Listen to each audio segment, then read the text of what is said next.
I remember the day Lily was born like it was yesterday. I was 8, a skinny girl with wide eyes and a head full of dreams. My parents, John and Sarah, were ordinary folks. Dad worked at a local factory, and Mom stayed at home. Life was simple until Lily came along. "Look at her, Sarah. She's got your eyes," Dad had cooed, holding Lily for the first time. Mom had smiled, a tired but triumphant smile. "And your nose, John." I stood by the door, clutching my ragged doll, waiting for someone to notice me. "Can I see Lily?" I asked timidly. Mom glanced at me, her eyes barely registering my presence. "Not now, Linda. Lily needs rest, and so do I." School wasn't much better. Kids can be cruel when they smell vulnerability. "Hey, Scarecrow Linda," Jack, the class bully, would sneer as he tugged at my faded dress. "Did you get your clothes from the trash?" I tried to ignore them, but words hurt more than punches. At home, Lily grew into a pampered princess. She'd scribble in my textbooks and giggle. "Look, Linda, I'm helping you with homework." I'd sigh. "Lily, please don't do that. I need those for school." One day, she went too far, pouring paint over my only good dress. I yelled at her, but she just cried. That's when Mom stormed in. "What's going on here?" she demanded, her eyes flashing. "Lily ruined my dress," I said, holding up the stained fabric. Mom didn't even look at the dress. "How dare you yell at your sister? Go to your room, Linda. No dessert for a week." Grandma was the only one who understood. "Don't let them get you down, Linda," she'd say. Her house was my refuge, filled with books and love. She taught me to escape into stories, to live 1,000 lives within those worn pages. The day Grandma passed away was the day I lost my true home. I remember coming back from school, my heart heavy, walking into a house filled with her absence. My parents were in the living room, already talking about her belongings. "We should start clearing out her stuff," Dad said, his voice devoid of any sadness. Mom was looking through a list. "And her library? Those dusty old books?" I lingered at the doorway, listening, a tightness growing in my chest. "Just get rid of them," Dad shrugged. "Who needs all that old paper?" I couldn't hold back anymore. "Can I have Grandma's books?" I blurted out, stepping into the room. "Please?" They both turned, almost surprised to see me. "Sure, take them," Mom said dismissively. "We don't have any use for them anyway." I spent the next days transferring Grandma's books to my room, each one a piece of her I wasn't ready to lose. Life moved on in its cruel pace. As high school came to an end, my parents made an offer I didn't expect. "We'll pay for your college," Mom announced one evening. "You can study accounting or something practical." I remember feeling a mix of surprise and suspicion. "Really? Why?" I asked. "It's our duty," Dad said. "Just don't expect any more handouts after this." College was my escape, a chance to be more than just the overlooked sister. But even that came with its price. A few weeks into my part-time job at the library, Mom cornered me. "You're making money now. It's only fair you start paying us back for your tuition." I was stunned. "But you said you'd pay for my college." "I didn't ask for this." "Don't be ungrateful," she snapped. "Half your salary, that's the deal." The injustice of it burned in me, but I had no choice. Half of what little I earned went straight into their pockets. Years passed in this exhausting cycle: work, study, pay my unfair dues. My graduation was supposed to be a celebration, but it felt more like a reminder of the shackles I couldn't escape. At the dinner table, with Lily smirking beside me, my parents dropped another bombshell. "Now that you're working full-time, we expect you to continue paying us," Dad said, as if it was the most natural thing in the world. "What?" I was incredulous. "But I've been paying you all through college." "When does this end?" "It ends when we say it does." Mom said coldly. You owe us, Linda. I felt a mixture of anger and helplessness. This isn't fair, I protested. Life isn't fair, Dad retorted. You live under our roof. You follow our rules. And just like that, my dreams of independence, of a life where I could be my own person, were crushed under the weight of their greed and entitlement. In my room that night, surrounded by Grandma's books, I realized the stark contrast between the warmth and love they represented and the cold, calculating nature of my own family. These books were my only legacy, the only thing that connected me to a sense of belonging, of being understood. Life after college became a monotonous cycle of work and fatigue. Every payday, the same scene would unfold at home. Linda, have you got your paycheck yet? Mom would ask, her hand already outstretched, the moment I stepped through the door. I'd hand over half of my earnings without a word. It had become a routine, a bitter pill I swallowed each month. One evening, I mustered the courage to confront them. Mom, Dad, I've been thinking, I began hesitantly, maybe I can start keeping a bit more of my salary. I need to save up, maybe for a place of my own. Mom's expression hardened. Your own place? Don't be ridiculous. You owe us, Linda. We paid for your education. But I've been paying back. Isn't that enough? I protested, feeling a surge of frustration. Enough? You think a few $1,000s cover your debt to us? Dad's voice rose. We raised you, fed you, clothed you. You owe us for a lifetime. I felt my heart sink. But I never asked for any of this. I just wanted to go to college. And who do you think paid for that? You think that was free? Mom snapped. No, Linda, you'll continue paying us, just as you have been. The unfairness of it all was suffocating. I had hoped, foolishly, that they might see reason, but their entitlement knew no bounds. Lily, ever the favored child, never missed a chance to taunt me. Look at our little accountant, can't even afford a new dress, she'd sneer, flaunting the latest gadget or outfit they'd bought her. I remember one particularly hard day at work. I had stayed late, trying to finish a complex report. Exhausted, I reached home to find my family had ordered takeout, my favorite Thai food. For a moment, my spirits lifted. Is there any left for me? I asked, hopeful. Mom shrugged. You should have been here earlier. Besides, you can buy your own food with your big salary. I retreated to my room, too tired to argue. Dinner that night was a stale sandwich and a cup of tea. Alone in my room, surrounded by the comforting presence of my grandmother's books, I felt the full weight of the life I was trapped in. I longed for more, for freedom, for a chance to live for myself. But every attempt to break free was met with guilt trips and reminders of a debt that I was beginning to realize might not even be mine. My life at home had become a ceaseless routine of work and servitude. Each day, I'd return from my job as an accountant, mentally drained, only to be greeted by the chaos of my family's demands. One evening, I came home to find the living room in a mess. Dad was lounging on the sofa, watching TV, while Lily was sprawled on the floor, surrounded by a pile of clothes. Linda, you're back. Finally, Dad said without looking away from the screen. Clean up this mess, will you? And start dinner. We're hungry. But I've just got back from work, I protested weakly, my shoulders slumping. Work? You call sitting in an office all day work? Lily scoffed, not bothering to lift her gaze from her phone. Try doing something useful for a change. Their words stung, but I was too tired to argue. Silently, I began picking up the clothes, my mind heavy with resentment.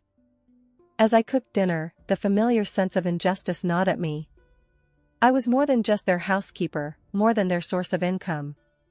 But in their eyes, I was nothing more than an extension of their will, a means to an end. The next morning, I was met with another list of demands. Linda, take Lily shopping today. She needs new clothes. Mom instructed as I was about to leave for work.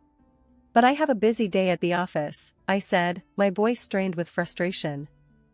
Oh, what's more important? Your job or your family? Mom retorted, her tone sharp. The irony of her words wasn't lost on me. My job was important only when it benefited them. Reluctantly, I agreed to take Lily shopping after work, sacrificing the little personal time I had left. At the mall, Lily flitted from store to store, her excitement in stark contrast to my growing despair. Isn't this dress cute, Linda? She gushed, holding up an expensive designer dress. Buy it for me. You owe us, after all.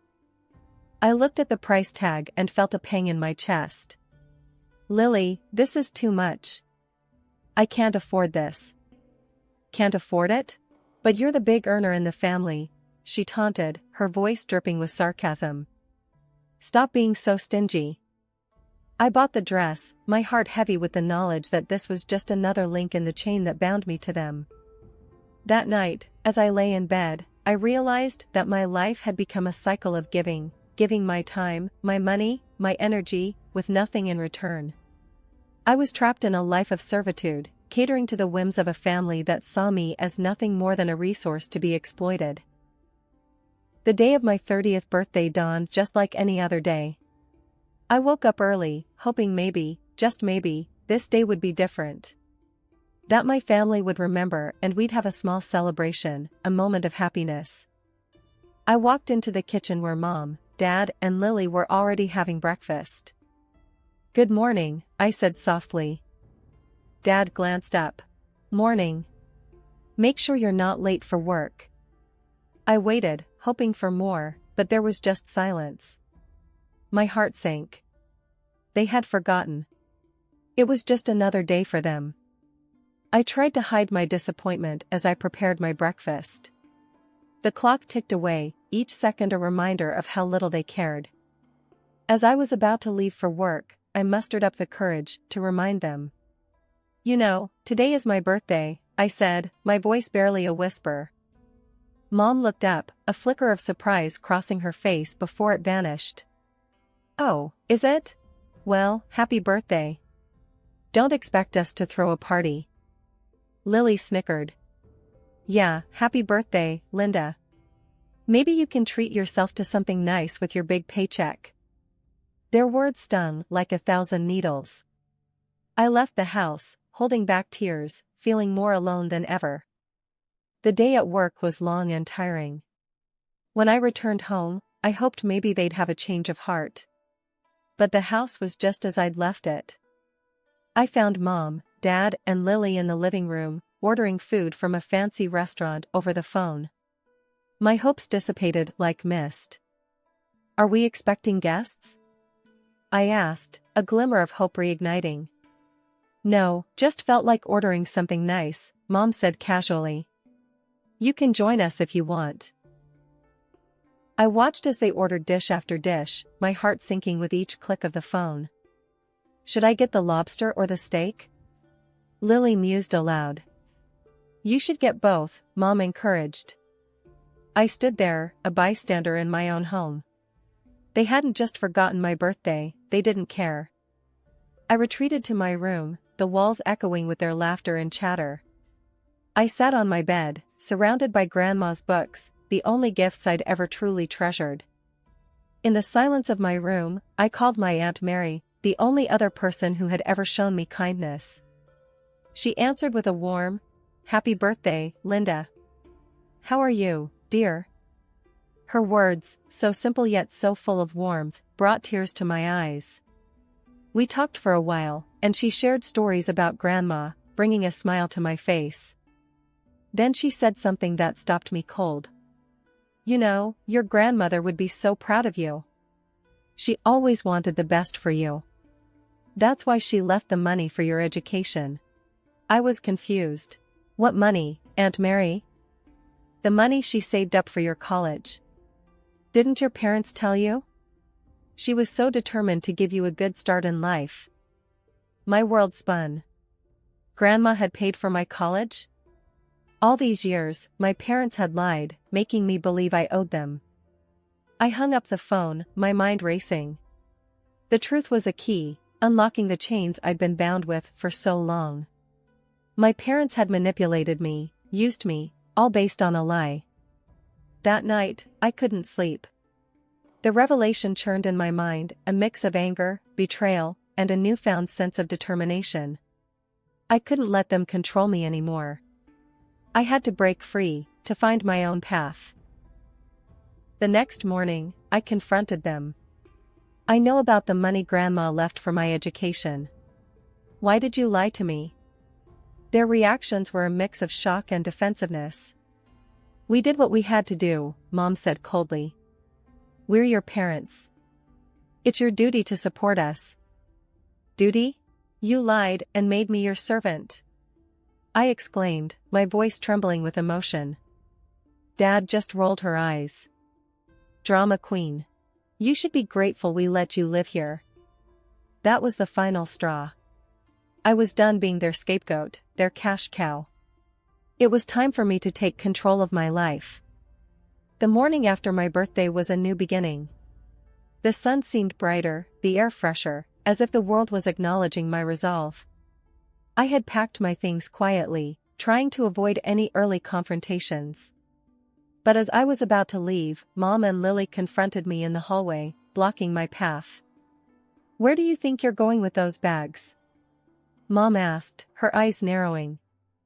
I'm leaving, I stated, my voice steady despite the pounding of my heart. Mom's tone turned pleading. Linda, you can't do this to us. We're your family. Where will you go? Anywhere but here, I said, stepping around them. I deserve better than this. I deserve a life. As I walked out the door, I felt a weight lift off my shoulders. The shackles of guilt and obligation that had held me down for so long were finally broken. I didn't look back. I walked towards the bus stop, my heart filled with a mix of fear and excitement. I was stepping into the unknown, but for the first time, it was a path that I had chosen for myself. On the bus, I called a number I had written down a few months back, an advertisement for an apartment rental. The voice on the other end was friendly and understanding. By the time the bus reached my stop, I had arranged to view the apartment later that day. The apartment was small, but cozy, a stark contrast to the coldness of my family home.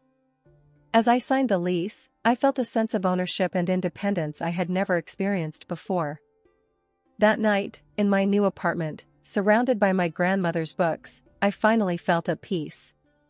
I cooked a simple dinner for myself, enjoying every bite without the weight of judgment or expectation.